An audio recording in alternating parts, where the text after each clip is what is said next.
చూస్ country delight, live better. ఇప్పుడే country delight app ని download చేసుకోండి. మీరే కొరియోగ్రఫీ చేసుకుంటారు, మీరే డాన్స్లు వేస్తారు, మీరే ఒక ప్లాట్ఫామ్ క్రియేట్ చేసుకుంటారు. ఈ థింకింగ్ కూడా ఉండాలి కదా. ఇప్పుడైతే నువ్వు ఆటో నడుపుతున్నావా? ఎంత వస్తుంది అన్న నెలకి ఆటో నడిపితే? నెలలెక్కలు వేసుకుంటే ఇప్పుడు అది కాకుండా గవర్నమెంట్ ఫ్రీ బస్సు వదిలేసింది. అది కూడా ఒకరోజు ఉంటుంది, ఒకరోజు ఉండదు. అది ఫ్రీ బస్సు వదిలేసి అది కూడా లాస్. అది కూడా దాని మీద ఆధారపడితే అది కూడా లాస్ అయింది. మరి ఇప్పుడు ఎలా చదివిస్తున్నావు పిల్లల్ని? మీకు ఆర్థికంగా ఎట్లా? ఇప్పుడు వీళ్ళిద్దరంటే డాన్స్ చేస్తున్నారు, ఏదో మాస్టర్గా ఉన్నారు. మరి నువ్వెలా గెటాన్ అవుతున్నావు?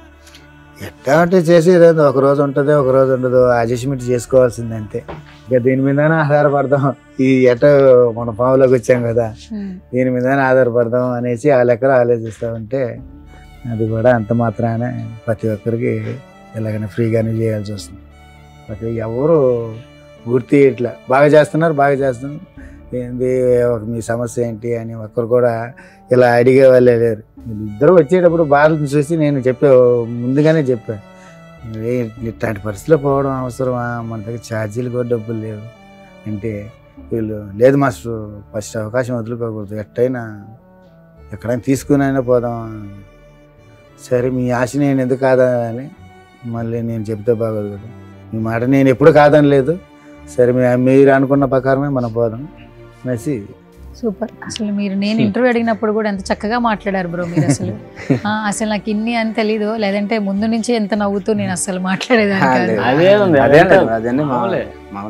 అదంతా మర్చిపోతా చేస్తానే ఉంటా. అదంతా మనసులో పెట్టుకుంటే కష్టాలు ఉంటాయి.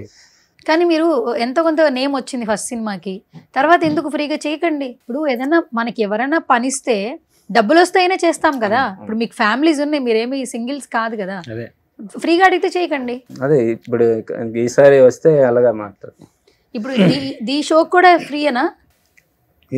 ఇప్పుడు ఇది శ్రీదేవి అది కూడా అంటే ఇచ్చారు తక్కువ, అంటే ఇంకా అది మనకి సరిపోనంత అలా ఇచ్చారు ఫస్ట్ టైం కాబట్టి. ఖర్చులు మొత్తం వాళ్ళే చూసుకో, ఇంకా ఫుడ్, మనం ట్రావెల్స్ ఖర్చు, రూమ్ రెంట్ అలాంటి వరకు అంటే మనం ఇక్కడ వరకు రాబలేదు కదా, అక్కడే చూసుకోవచ్చు. కానీ అవకాశాలు వదులుకోకూడదని వస్తున్నాం అంతే. సార్ నిజంగా కంటిన్యూగా అవకాశాలు వస్తే హైదరాబాద్ లో ఉంటారా? ఉంటామంటే బతకడానికి సరిపడే డబ్బు వస్తే లేదు, మా ఊర్లోనే ఉంటాం, అక్కడ నుంచే చేస్తాం. ఇక్కడే ఊర్లో ఉంటూ చేసుకుంటాం, అక్కడే బాగుంటుంది మాకు అక్కడే కంఫర్టబుల్ బాగుంటుంది అంతే, అక్కడే బాగుంటుంది. ఇక్కడ కంటిన్యూ కార్డు తీసుకొని వచ్చినా కూడా ఇప్పుడు మా ఫ్రెండ్ కూడా ఇక్కడే ఉన్నాడు, చేస్తా ఉన్నాడు, మళ్ళీ ఇంటికే కదా వస్తాడు.